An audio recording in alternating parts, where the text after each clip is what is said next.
नमस्कार, आप सभी का स्वागत है यूथ अध्ययन के चैनल पे। देखिए एक बार फिर से मैं आप सभी के बीच एसपीटेट जून 2025 के लिए जीके का पार्ट 17 लेके आ चुका हूँ। पार्ट 17 का जो पहला क्वेश्चन है कि बाबा भड़भाग सिंह मेला हिमाचल प्रदेश के किस जिले में मनाया जाता है। तो अगर बात करते हैं बाबा भड़भाग सिंह मेले की, तो बाबा भड़भाग सिंह मेला जो है हिमाचल प्रदेश के ऊना जिले में मनाया जाता है। ऑप्शन बी यहाँ से बिल्कुल सही हो जाएगा। अब क्वेश्चन पूछने वाला क्वेश्चन ये पूछता है कि ये मेला जो है वो ऊना में मनाया जाता है, लेकिन ऊना पे कहाँ मनाया जाता है। तो ऊना के मैडी में, याद रखना बाबा भड़भाग सिंह मेला ऊना के मैडी में मनाया जाता है। मोस्ट इंपॉर्टेंट बात, क्वेश्चन पूछने वाला क्वेश्चन ये भी पूछता है कि चिंतपूर्णी मेला हिमाचल प्रदेश के किस जिले में होता है। तो अगर मैं चिंतपूर्णी मेले की बात करता हूँ तो ये ऊना में ही मनाया जाता है। ऊना में जो है पीर निगाह मेला, याद रखना है ऊना में जो है पीर निगाह मेला, ये भी मोस्ट इंपॉर्टेंट है कि पीर निगाह मेला हिमाचल प्रदेश में कहाँ मनाया जाता है। तो याद रखना ये भी ऊना में मनाया जाता है। और बसोली मेला भी जो है वो ऊना में ही मनाया जाता है। अगर आप भी एच पी टेट की तैयारी कर रहे हो और आप भी अपना एच पी टेट क्वालिफाई करना चाहते हो, तो आप जल्दी से जल्दी हमारे इस दिए गए नंबर पे कांटेक्ट कीजिए 7876145409। और सबसे बड़ी बात इस बैच में आपके लिए ये है कि आपके लिए लाइव प्लस रिकॉर्डेड, अगर आप लाइव नहीं देख पा रहे हो तो घर आके रिकॉर्डेड कभी भी देख सकते हैं। हमारी जो फीस है वो मात्र 499 रुपये है, इस बात को आपने याद रखना है। भाई अगर ऊना की बात करूँ तो ऊना जो है वो 1966 से पहले गया था। 1966 से जो पहले जो है ऊना है वो पंजाब के होशियारपुर ज़िले की एक तहसील हुआ करता था, इस बात को आपने याद रखना है। और 1966 से 1972 तक जो है ऊना जो है वो कांगड़ा जिला का भाग हुआ करता था। और तत्पश्चात 1972 में ऊना और हमीरपुर को हिमाचल प्रदेश के दो और जिले बनाया जाता है। तो याद रखना ऊना और हमीरपुर हिमाचल के जिले कब बने थे, 1972 में। इसके अलावा ऑप्शन में बिलासपुर भी दिया है। अगर मैं बिलासपुर की बात करता हूँ तो बिलासपुर में क्या होता है, बिलासपुर में कौन से मेले होते हैं। ऊना के मेले तो हमने पढ़ लिए, अब बात बिलासपुर की करते हैं। बिलासपुर की अगर मैं बात करूँ तो बिलासपुर का जो सबसे फेमस मेला है वह नलवाड़ी मेला। अगर नलवाड़ी मेले की बात करें, टेट परीक्षाओं में यहाँ से सीधा क्वेश्चन आता है कि जो नलवाड़ी मेला है वो किसके द्वारा शुरू किया गया था। तो नलवाड़ी मेला जो है डब्ल्यू गोल्डस्टीन, क्या नाम बोला भैया, नलवाड़ी मेला जो है डब्ल्यू गोल्डस्टीन के द्वारा शुरू किया गया था।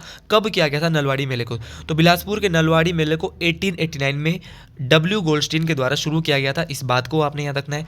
क्वेश्चन पूछने वाला क्वेश्चन और भी बिलासपुर के पूछता है, जैसे कि नलवाड़ी मेला बिलासपुर में होता है, नैना देवी मेला। और जो आपका नलवाड़ी मेला है वो मार्च महीने में, कौन से महीने में मनाया जाता है, मार्च महीने में मनाया जाता है।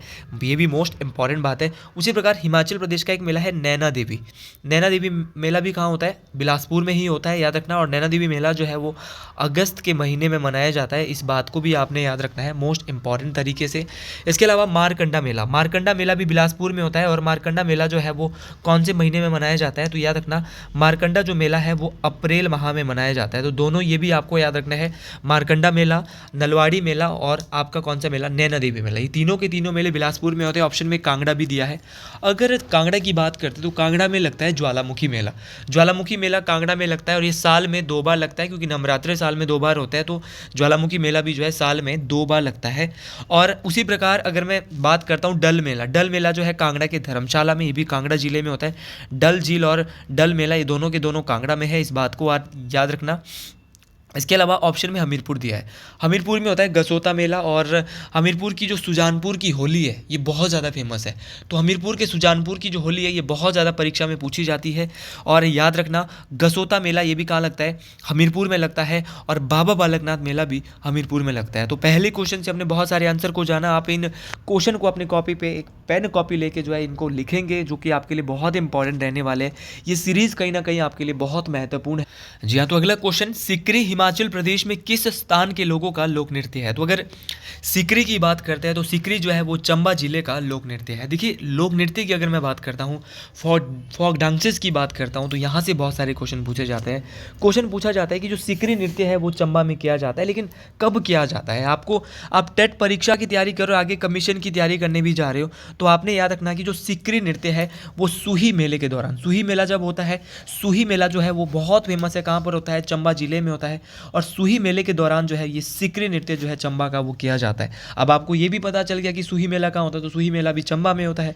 और सूही मेला जो है वो रानी नैना देवी, याद रखना, चंबा की रानी नैना देवी की याद में मनाया जाता है। और क्वेश्चन पूछने वाला क्वेश्चन ये भी पूछता है कि हिमाचल प्रदेश का ऐसा कौन सा जिला है जो कि जिसमें महिला एवं बच्चे भाग लेते, तो हिमाचल का ऐसा जिला जिसमें महिला एवं बच्चे भाग लेते हैं तो वो है आपका सूही मेला। और सूही मेला कौन से महीने में लगता है, क्वेश्चन अब ये भी पूछा जा रहा है। तो सूही मेला जो है वो अप्रैल माह में, कब लगता है भैया, अप्रैल माह में लगता है सूही मेला। इस बात को भी आपने याद रखना है, मोस्ट इंपॉर्टेंट बात है। देखिए अगर मैं यहाँ से चंबा ज़िले की बात करता हूँ और चंबा ज़िले में जो है वो कौन कौन से लोक नृत्य किए जाते हैं, इस बात को आपने याद रखना है।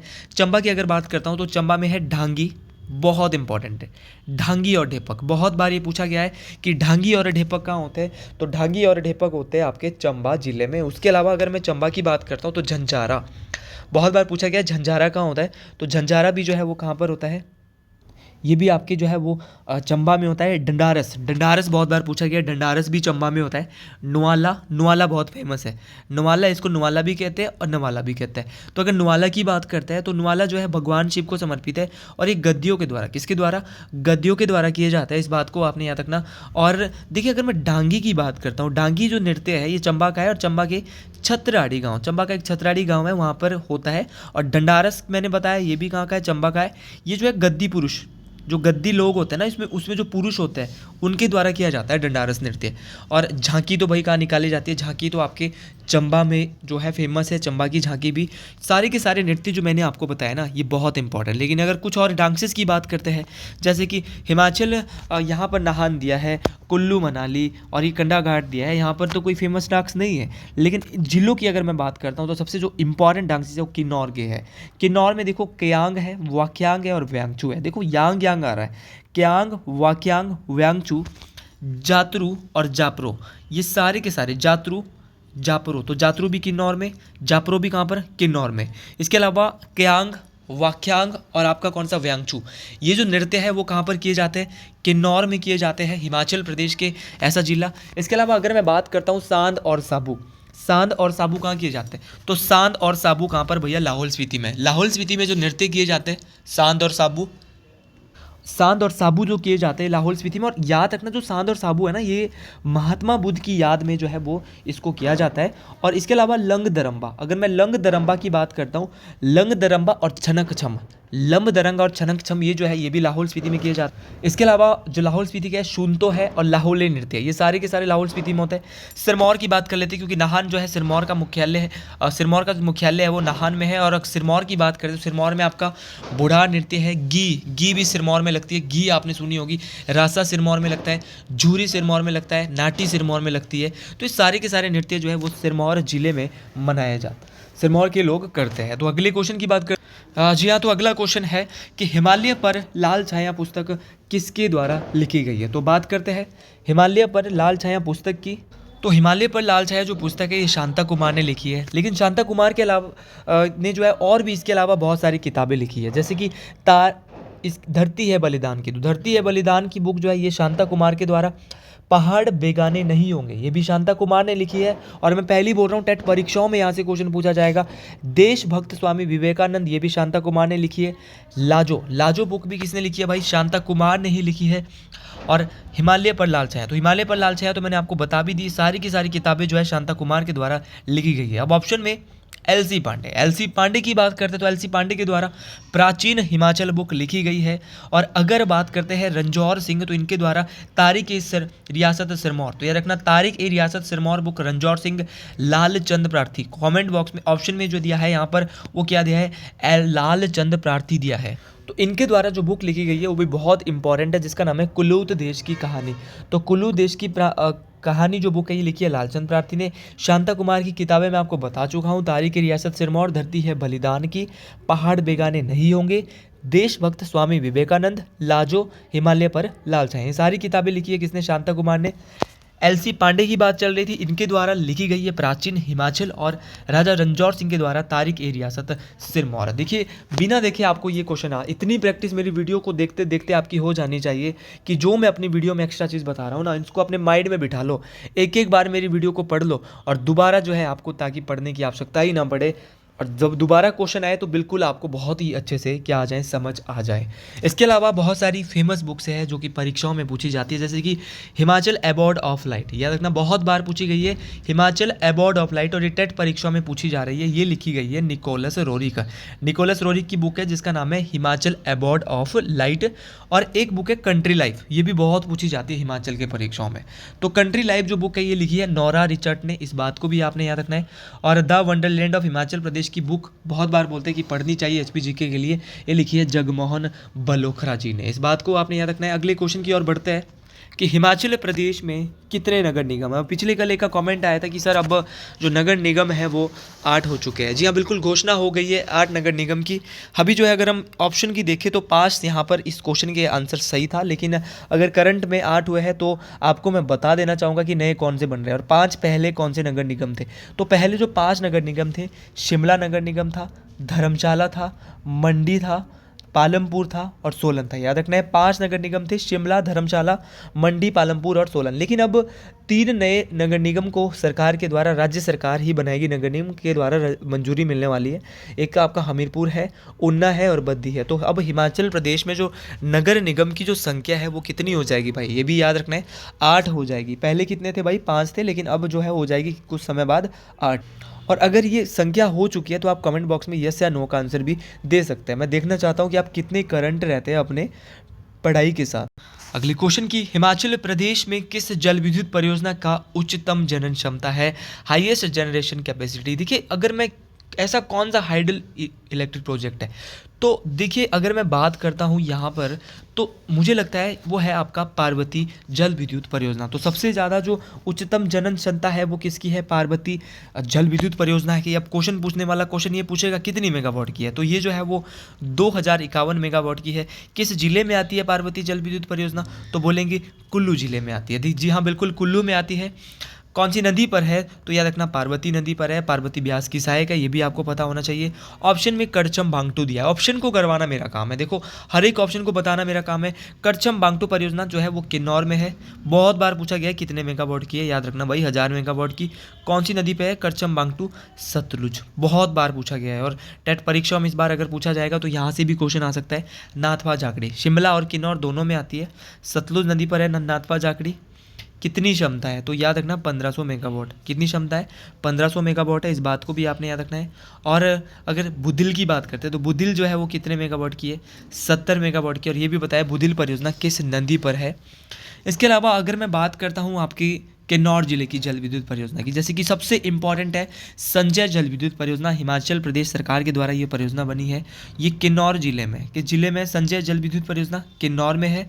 कितने मेगावाट की है, बहुत बार पूछा गया है, 120 मेगावाट की है, इस बात को भी आपने याद रखना है। देखो क्वेश्चन पूछने वाला क्वेश्चन कुछ भी पूछ सकता है, लेकिन आपने अपने क्वेश्चन को बिल्कुल गलती नहीं खानी है। उसी प्रकार आपकी अगर मैं बात करता हूँ खाब जल विद्युत परियोजना, खाब जल विद्युत परियोजना सतलुज नदी पर है, और खाब जो है वो कहाँ पर है, किन्नौर में है, और ये 1020 मेगावाट की है खाब जल विद्युत परियोजना। ये सारी जल विद्युत परियोजना बहुत इंपॉर्टेंट है। हिमाचल प्रदेश सरकार की सबसे पुरानी जल विद्युत परियोजना है शानन जल विद्युत परियोजना, याद रखना है कौन सी है भाई, शानन जल विद्युत परियोजना जो है हिमाचल प्रदेश सरकार की सबसे पुरानी जल विद्युत परियोजना है, जो कि पंजाब सरकार के नियंत्रण में है। मंडी के जोगिंदर नगर में, कहाँ पर है भाई, मंडी के जोगिंदर नगर में है, और ये 110 मेगावाट की है। तो हिमाचल की सबसे पुरानी जल विद्युत परियोजना। क्वेश्चन पूछने वाला क्वेश्चन ये भी पूछता है हिमाचल प्रदेश सरकार की पहली जल विद्युत परियोजना, तो हिमाचल प्रदेश सरकार की जो पहली जल विद्युत परियोजना है वो कौन सी है, ये क्वेश्चन बहुत इंपॉर्टेंट बन जाता है। वो तो है गिरी भाटा जल विद्युत परियोजना, इस बात को आपने याद रखना है, बहुत इंपॉर्टेंट है।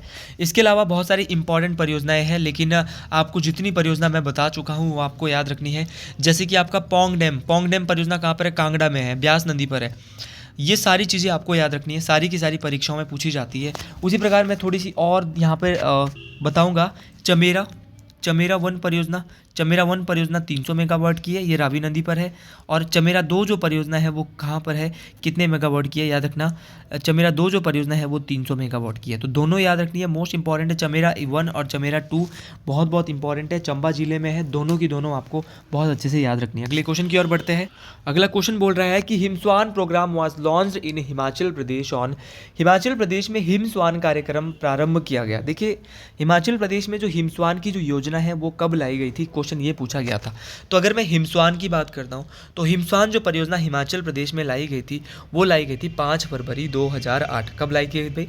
5 फरवरी 2008। क्या था हिमस्वान योजना? आपको लग रहा है कि पशुपालन से संबंधित होगी एंड सरकारी दस्तावेजों से संबंधित होगी, तो आज बिल्कुल यह राज्य सरकार के विभिन्न विभागों को सुरक्षित और समर्पित हाई नेटवर्क माध्यम से आपस में जोड़ती है ये परियोजना। तो राज्य सरकार के जितने भी विभिन्न विभाग हैं उनको जो सुरक्षित और जो समर्पित जो हाई स्पीड नेटवर्क से जो है आपस में जो जोड़ने का काम कर रही है वो हिमस्वान परियोजना कर रही है। उसी प्रकार एक परियोजना है दूध गंगा योजना।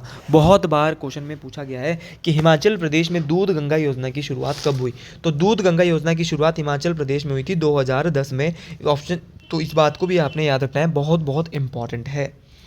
अगला क्वेश्चन यहाँ पर पूछा जा रहा है कि सैनिक स्कूल हिमाचल प्रदेश के किस स्थान पर स्थित है? जी हाँ, बिल्कुल सैनिक स्कूल की बात की जा रही है। सैनिक स्कूल जो है हिमाचल प्रदेश के हमीरपुर जिले के सुजानपुर में स्थित है। और सुजानपुर में कहाँ पर है? सुजानपुर टिहरा में स्थित है। देखो आप अगर हिमाचल प्रदेश में एकमात्र और पहला जो सैनिक स्कूल है वो कौन सा है, तो इस बात को भी आपने याद रखना। हिमाचल प्रदेश का एकमात्र पहला सैनिक स्कूल जो है अगर मैं बात करता हूँ तो सुजानपुर टिहरा है। आप ये भी जानते होंगे कि आपका जो ये टेट का एग्जाम है वो कौन कंडक्ट करवाता है? तो वो करवाता है Himachal Pradesh board of school education, HP Bose.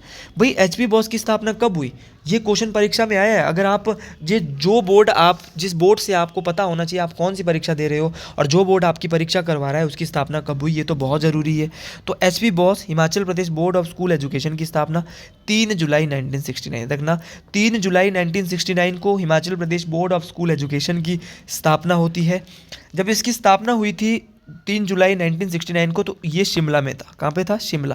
लेकिन आप तो बोलते हैं एचपी बॉस तो धर्मशाला में, और आपको कोई भी मार्कशीट जो है वो करवानी होती है तो आप बोलते हैं कि सर धर्मशाला में होगी। तो यहाँ पे आपको याद रखना है कि तो ये इसको धर्मशाला के लिए कब जो है वो भेजा गया था, इससे स्थानांतरित किया गया था, तो ये किया गया था 1983। तो Himachal Pradesh board of school education 1983 में जो है वो शिमला से कहाँ चला गया? धर्मशाला चला गया। इस बात को आपने याद रखना है। अब क्वेश्चन पूछने वाला क्वेश्चन ये भी पूछ सकता है कि आपको ये पता है कि हिमाचल प्रदेश यूनिवर्सिटी की स्थापना कब हुई? तो हिमाचल प्रदेश यूनिवर्सिटी की स्थापना 1970 में होती है। इस बात को आपने याद रखना है। इसके अलावा क्वेश्चन पूछने वाला ये भी पूछेगा कि हिमाचल प्रदेश में चौधरी श्रवण कुमार कृषि विश्वविद्यालय की स्थापना कब हुई?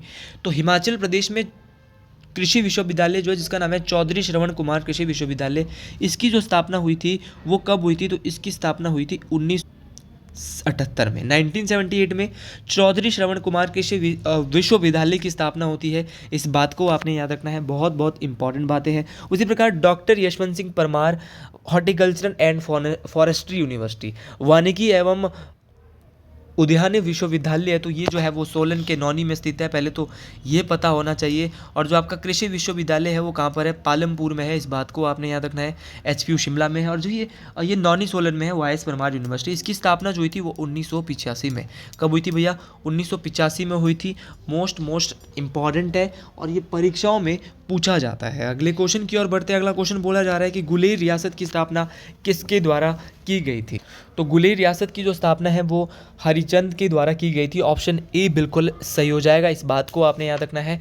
और अगर मैं गुलेर की बात करता, इसने जो अपनी राजधानी बनाई थी, गुलेर रियासत की जो राजधानी बनाई थी वो इसने हरिपुर बनाई थी।